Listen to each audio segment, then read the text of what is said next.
ព្រឹត្តិការណ៍សំខាន់ក្នុងឆ្នាំ2026 1ចូលធីមអត់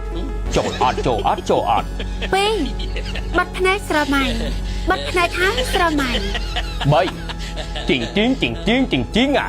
ជីងជីងជីងជីងជីងជីងអា4យ៉ាមីយ៉ាមីអា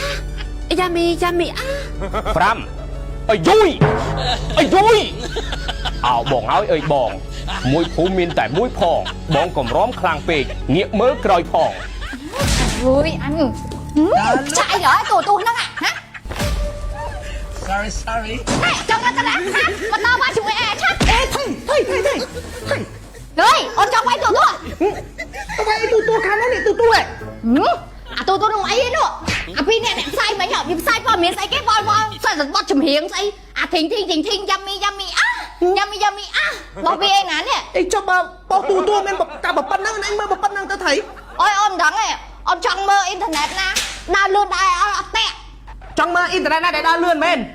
ồ admin ấy bị bạ thế à lâu ní bờ sân chiều này trong ban internet đa lươn á pra chỉ muốn nâng mật phone ta cứ thả lôi cọp tay mà đong chỉ muốn nâng cầm rong thay mấy mệt 5G pra ban chẳng 4G 5G xả sầm bằng phốt sầm rạp bong ôn để quạt miên nằm rơi ca pra internet cho nó ôn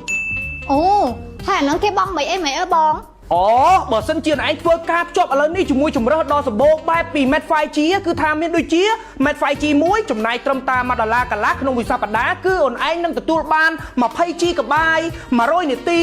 និង100សារក្នុងប្រព័ន្ធទៀតផងអូនហើយមួយទៀតនោះគឺ Met 5G 2ចំណាយត្រឹមតែ$2ក្នុងមួយសប្តាហ៍គឺអូនឯងនឹងទទួលបាន 30G កបាយ100នាទីនិង100សារក្នុងប្រព័ន្ធអូនហើយមួយគម្រោងទៀតនោះគឺ Met 5G 6ចំណាយត្រឹមតែ$6ក្នុងរយៈពេល30ថ្ងៃគឺយើងនឹងទទួលបាន 90G 300នាទីនិង300សារក្នុងប្រព័ន្ធអូនហើយមួយគម្រោងទៀតនោះគឺ Met 5G 10ចំណាយត្រឹមតែ$10ក្នុងរយៈពេល30ថ្ងៃគឺយើងនឹងទទួលបាន 150G កបាយ500នាទីនិង500សារក្នុងប្រព័ន្ធអូនហើយអ្វីដែលពិសេសនោះគឺចុងក្រោយគេអូនគឺគម្រោង Met 5G 15ចំណាយត្រឹមតែ$15ក្នុង30ថ្ងៃគឺយើងនឹងទទួលបាន 250G កបាយនិង750នាទីនិង750សារក្នុងប្រព័ន្ធអូន ui kia mình chùm đời trên áo này băng này ui ta phần năng ôm nó sờ bài mơ Facebook TikTok YouTube ơi